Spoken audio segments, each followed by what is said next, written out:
بدلیں زندگی۔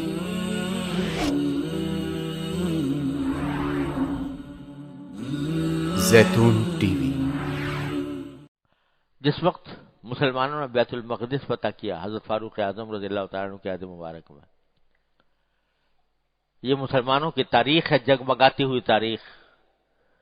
اکثر و بیشتر لوگ اس سے واقف نہیں ہوتے ہیں۔ جب فاروق اعظم رضی اللہ تعالیٰ عنہ کے عہد مبارک میں مسلمانوں نے بیت المقدس فتح کیا، بیت المقدس جس میں آج مسجد اقصی واقع ہے، اللہ، اور آج ہماری بدعملیوں کی وجہ سے یہودیوں کے تسلط میں ہے۔ جب فاروق اعظم رضی اللہ عنہ نے فتح کیا تو اس علاقے کو صلح کے تحت فتح کیا، یعنی وہاں کے جو شہر والے ہیں وہ انہوں نے ہتھیار ڈال دیے اور کہا کہ مصالحت کے ساتھ ہم آپ کو یہ شہر حوالے کرنے کو تیار ہیں۔ تو حضرت معاویہ، حضرت عمر رضی اللہ تعالیٰ عنہ نے ایک صلح نامہ لکھا جس کی بنیاد پر بیت المقدس حاصل کیا۔ کیا صلح نامہ تھا؟ کہ یہ شہر، اس پر مسلمانوں کی حکومت ہوگی، امیر المومنین کی، اور جو یہاں پر یہودی اور عیسائی آباد ہیں ان کو اپنے مذہب کے مطابق عبادتیں کرنے کی پوری آزادی ہوگی، ان کی جو عبادت گاہیں ہیں ان کو برقرار رکھا جائے گا، ان کے اوپر کوئی ان کو ڈھایا نہیں جائے گا، منہدم نہیں کیا جائے گا، ان کو عبادت کرنے کی پوری آزادی ہوگی، اور مسلمان ان کا تحفظ کریں گے، یعنی اگر کوئی غیر مسلم دشمن حملہ آور ہوا تو مسلمان ان کا تحفظ کریں گے، ان کا دفاع کریں گے۔ اگر مسلمانوں کی کسی سے جنگ ہوئی تو وہ مسلمانوں کا ساتھ دینے کے پابند نہیں ہوں گے، یعنی مسلمانوں کے ساتھ لڑنے کے پابند نہیں ہوں گے۔ اگر مسلمانوں کی لڑائی کسی سے ہو رہی ہے تو یہ لوگ ان کے مسلمانوں کے لشکر کے ساتھ شامل ہو کر دشمن کا مقابلہ کرنے کے پابند نہیں ہوں گے، اور ان پر اگر کوئی حملہ ہوگا تو مسلمان اس کا دفاع کریں گے، اور یہ جزیہ ادا کریں گے۔ جزیہ ایک قسم کا ٹیکس ہوتا تھا جو غیر مسلم شہریوں سے وصول کیا جاتا تھا، اس بات کے عوض کہ ان کا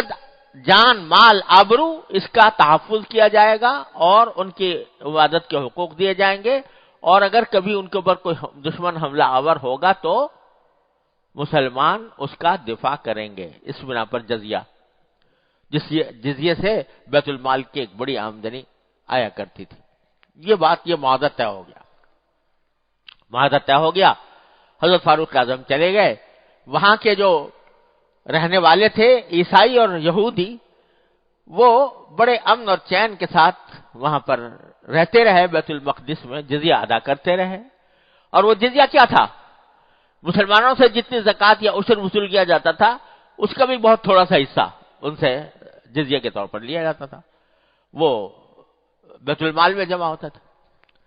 یہ ایک عرصے تک اس طرح سلسلہ چلتا رہا۔ اچانک ایسا ہوا کہ حضرت خالد بن ولید رضی اللہ تعالیٰ عنہ نے حضرت خالد بن ولید رضی اللہ تعالیٰ عنہ نے دمشق کے اوپر حملہ کیا،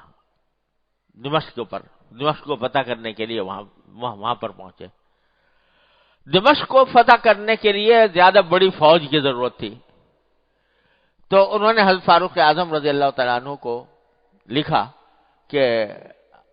ہمیں ضرورت ہے کہ آپ فوج ہمیں مزید عطا کریں تاکہ ہم اس مہم میں کامیاب ہوں۔ تو حضرت عمر نے بیت المقدس کے جو حاکم تھے ان کو لکھا کہ تم یہاں سے جو تمہاری فوج ہے لے کر ان کی مدد کے لیے دمشق پہنچ جاؤ۔ جب یہ فوج جانے لگی تو حاکم جو تھے غالباً ابو عبیدہ بن جراح تھے رضی اللہ تعالیٰ عنہ، انہوں نے کہا بھائی ہم چلے تو جائیں، لیکن ہم نے ان غیر مسلموں کی جان و مال کی، آبرو کے تحفظ کی ذمہ داری لے رکھی ہے، جزیہ ہم نے اس کام کے لیے لیا ہے کہ اگر ان کے اوپر کوئی حملہ آور ہوگا تو ہم اس کا مقابلہ کریں گے، اور ہم تو اب اگر چلے جائیں گے تو یہ تو غیر محفوظ ہو جائیں گے، ان کے اوپر اگر کوئی حملہ کرے گا تو ان کا دفاع کون کرے گا؟ اس لیے انہوں نے غیر مسلم سرداروں کو جمع کیا، یہودیوں اور عیسائیوں کو جمع کر کے ان سے کہا کہ بھائی ہمارے اوپر مجبوری پیش آ گئی ہے، ہم دمشق جا رہے ہیں، اور ہم آپ کی حفاظت کا جو ہم نے آپ سے عہد کیا تھا اس عہد کو اب پورا کرنا ہمارے بس میں نہیں رہا، لہذا سال بھر کا جو جزیہ ہم نے آپ سے لیا تھا وہ سب آپ کو واپس کرتے ہیں، جتنا جزیہ آپ سے لیا تھا وہ ہم آپ کو واپس کرتے ہیں، کیونکہ یہ جزیہ اس کام کے لیے لیا گیا تھا، اس عہد کے ساتھ لیا گیا تھا کہ مسلمان دفاع کریں گے غیر مسلموں کا۔ واپس کر دیا سارا جزیہ، ٹیکس واپس کر دیا۔ کوئی دنیا کی مثال، دنیا کی قوم کوئی مثال پیش کرے گی ایسی کہ دشمن کے لوگوں کو ٹیکس واپس کر دیا، جو غیر مسلم لوگ تھے ان کو واپس کر دیا؟ تو اس کا نتیجہ کیا ہوا کہ وہ جو بیت المقدس کے عیسائی اور یہودی تھے انہوں نے کہا بھائی ایسی دنیا کی مخلوق تو ہم نے کوئی دیکھی نہیں کہ جو اپنے معاہدے کا اتنا پاس کرنے والی ہو، اور ہمیں کر دیا۔ اس طریقے نے ان میں سے بہت سو کو اسلام قبول کرنے پر آمادہ کیا، مسلمان ہوئے، اس وجہ سے مسلمان ہوئے۔ اور پھر ان میں سے بہت سو نے دمشق کی جنگ میں حصہ لیا، حالانکہ ان کے ساتھ یہ معاہدہ نہیں تھا کہ وہ ہماری جنگ میں حصہ لیں گے، لیکن بہت سو نے دمشق کی جنگ میں حصہ لیا اور پھر دمشق فتح ہوا۔ تو حضرات صحابہ کرام رضی اللہ تعالی عنہم اجمعین کی سرکار دو عالم صلی اللہ علیہ وسلم نے اس طرح تربیت فرمائی کہ ایک ایک فرد یہ سمجھتا تھا کہ میں نے اگر کسی سے کوئی وعدہ کر لیا، کسی سے کوئی معاہدہ کر لیا، تو یہ معاہدہ میرے لیے ایک غلامی ہے، جیسے فرمایا گیا الوعد الرق، غلامی ہے، اس وعدے کی پابندی میرے ذمہ ضروری ہے،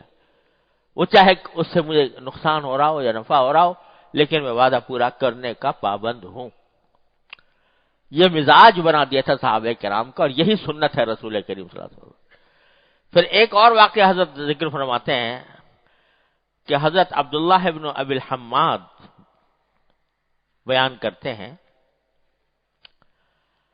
کہ بعثت سے پہلے میں نے حضور نبی کریم صلی اللہ علیہ وسلم سے کوئی چیز خریدی۔ یہ بعثت سے پہلے کا معنی یہ ہے کہ رسول کریم صلی اللہ علیہ وسلم ابھی تک نبوت عطا نہیں ہوئی تھی، اس سے پہلے کی بات ہے کہ حضور اقدس صلی اللہ علیہ وسلم سے انہوں نے کوئی چیز خریدی، کچھ رقم باقی رہ گئی دینے سے۔ میں نے حضور صلی اللہ علیہ وسلم سے وعدہ کیا کہ ایک خاص جگہ مقرر کر کے فرمایا کہ وہ لے کر حاضر ہوتا ہوں۔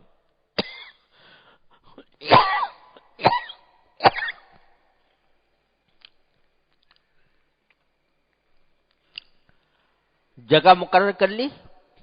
اور وقت مقرر کر لیا کہ فلاں جگہ فلاں وقت میں وہ باقی رقم لے کر آؤں گا۔ حضور اقدس صلی اللہ علیہ وسلم نے فرمایا کہ ٹھیک ہے میں بھی آ جاؤں گا وہاں پر۔ پھر کہتے ہیں عبداللہ بن ابی الحماد کہ میں بھول گیا کہ مجھے جانا تھا وہاں، رسول کریم صلی اللہ علیہ وسلم سے طے ہوا تھا کہ فلاں جگہ میں ہم ملیں گے۔ 3 دن کے بعد مجھے یاد آیا تو میں وہاں پہنچا تو کیا دیکھتا ہوں کہ حضور صلی اللہ علیہ وسلم اسی جگہ تشریف فرما ہے 3 دن سے، اور دیکھ کر مجھ سے فرمایا کہ تم نے مجھے مشقت میں ڈال دیا، 3 دن سے اسی جگہ تمہارا انتظار کر رہا ہوں۔ جگہ متعین ہوئی تھی، وقت متعین ہوا تھا، میں وہاں پر پہنچا، تم آئے نہیں، تو میں چونکہ وعدہ کر چکا تھا اس لیے انتظار کر رہا ہوں، 3 دن سے انتظار کر